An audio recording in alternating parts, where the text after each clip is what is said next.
Okay students, welcome back to my channel. Today we'll discuss the format of formal letters. Firstly, we will discuss the types of formal letters, then we will come to the format. There are 4 types of formal letters.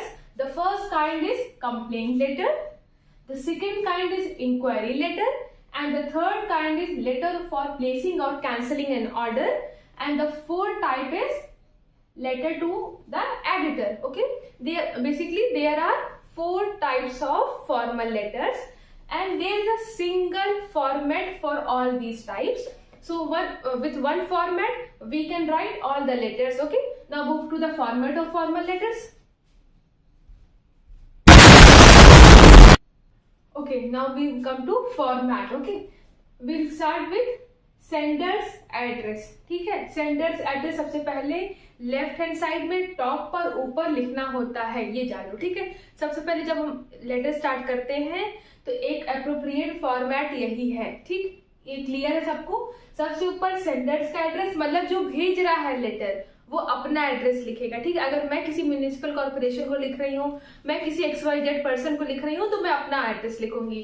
तो पहले, और देखो हर line के बाद हमको ये नहीं एक कॉमा लगाते चलना है कि यहाँ पे खत्म हुआ कॉमा, यहाँ खत्म हुआ कॉमा, यहाँ खत्म हुआ कॉमा. नहीं, we should not use comma after every line. ठीक है, हमको कॉमा सेंडर्स एड्रेस में बिल्कुल भी नहीं यूज करना है. 3 लाइन में 4 लाइन में मैक्सिमम 3 लाइन अप्रोप्रिएट. 3 लाइन में हमको एड्रेस लिख करके अपना सेंडर का खत्म कर देना है. ठीक है, next we come to date. Sender's address लिखने के बाद हमको डेट लिखना है. डेट लिखने का 2 तरीका है बेटा. एक तो आप 20 जनवरी करके लिख लो, या तो फिर जनवरी 20 करके लिख लो. ठीक है, और शॉर्ट में ये नहीं है कि 25 लिख दिया उठा के काम चल जाएगा. यहीं पे मिलेगा 0. समझे क्या? तो क्या लिखना है? फुल लिखना है. फुल कैसे? जैसे 2025 पूरा लिखना है. ये नहीं है कि शॉर्ट में 25, 26, 27 बस लिख दिया, ये नहीं. या तो और जैन फेब में ऐसे शॉर्ट में ये भी नहीं चलेगा. जैसे तुमने बस जैन लिख दिया काम चल गया, फेब लिख दिया तो काम चल गया, ये भी मिलेगा उठा के 0. ठीक, पूरा जनवरी, पूरा फरवरी, पूरा मार्च, पूरा अप्रैल, पूरी स्पेलिंग लिखनी है. ठीक है, डेट में ये याद रखना, पूरी स्पेलिंग उठा करके हमको लिखनी होती है. ये 2 चीज का याद रखना कि सिर्फ 25, 26, 27 लिखेंगे, 2025 पूरा लिखेंगे, 2026 पूरा लिखेंगे, और पूरी जनवरी की स्पेलिंग, पूरी फेब की स्पेलिंग लिखेंगे नहीं. जैन फेब ऐसे करके शॉर्ट में नहीं लिखना है. ठीक है, सेंडर्स एड्रेस और डेट समझ में आ गया. अब हम आएंगे रिसीवर के एड्रेस पे, जिसको हम वो लेटर भेज रहे हैं. The person who is receiving our letter, we have to write that one address. Okay, तो हमने मान लो किसी एडिटर को लिखा टाइम्स ऑफ इंडिया का, तो लिखेंगे the editor times of India Delhi. ठीक है, इतनी बस समझ में आई. Sender's address, date, then we have to write receiver's address, the person who is receiving our letter. तो मान लो किसी को भी लिख रहे हो, XYZ को, किसी कंपनी को लिख रहे हो, किसी कंपनी के HR को लिख रहे हो, किसी कंपनी के CEO को लिख रहे हो, तो उसका नाम, वो designation, then company name, and then Delhi, Mumbai, Kolkata, Chennai, कहाँ पे ये वो लिख देना है. ठीक है, रिसीवर एड्रेस हो गया. डेट समझ में आया, रिसीवर का एड्रेस समझ में आया. Now we move to subject. ठीक है, subject should be short and precise. ठीक है, मतलब यहाँ पे टू द पॉइंट बातें लिखनी है कि एक्सेसिव यूज ऑफ ये हो रहा है, एक्सेसिव वेस्टेज हमारे कॉलोनी में वाटर का हो रहा है, या कुछ हमको डिफेक्टिव फ्रिज मिल गया है, तो टू द पॉइंट शॉर्ट में हम सब्जेक्ट को लिख देंगे यहाँ पे, तो समझ आ जाएगा.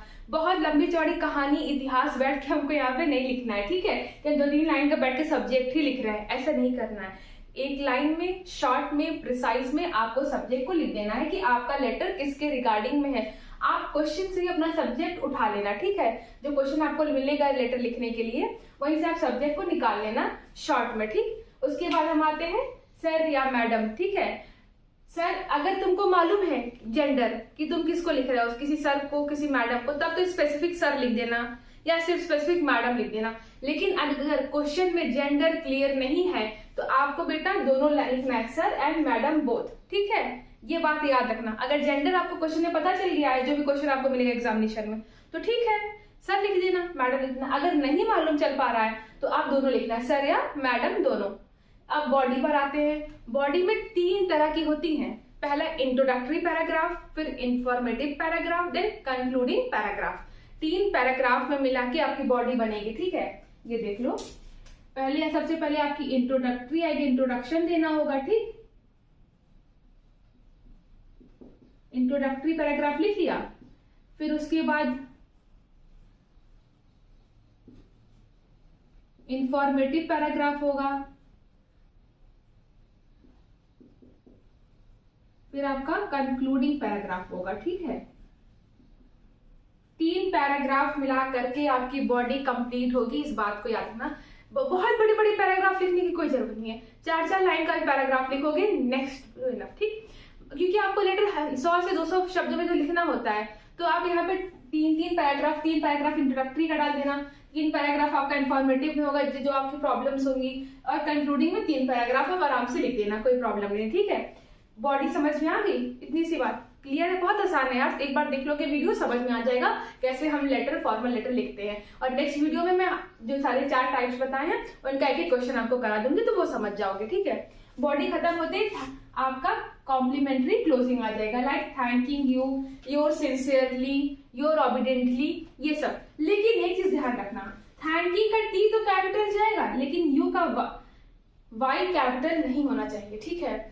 योर सिंसियरली का जो एस लिखोगे, योर का तो यू कैपिटल जाएगा वहां पे, ठीक है, लेकिन जो सिंसियरली का एस होगा वो स्मॉल होना चाहिए, ठीक। और आप योर्स नहीं लिखना है, ठीक है, अपॉस्ट्रोफी लगा करके नॉर्मल योर्स लिखना है, ठीक है। ये बात समझ में आ रही है? होप सो इतना समझ में आपको आ रहा होगा। योर्स फेथफुली भी लिख सकते हो, ठीक है, इतनी बार समझे। कॉम्प्लीमेंट्री क्लोजिंग एक नॉर्मल देना पड़ता है हमको लेटर में, इसमें कोई बड़ी बात नहीं है, आप समझ जाओगे, ठीक है। इतनी बात समझ में आ रही है? और जो मतलब सेकेंड वर्ड होना चाहिए वो कैपिटल लेटर में नहीं होना चाहिए, बस ये याद रखना। यहाँ जैसे मान लो सिंसियरली लिख रहे हो, ठीक है, तो एस कैपिटल नहीं होगी, एस स्मॉल में आएगा, ठीक है। फेथफुली का एफ कैपिटल नहीं हो करके एफ क्या आएगा, स्मॉल में आएगा, ठीक। ये बात याद रखना योर सिंसियरली में, ठीक है।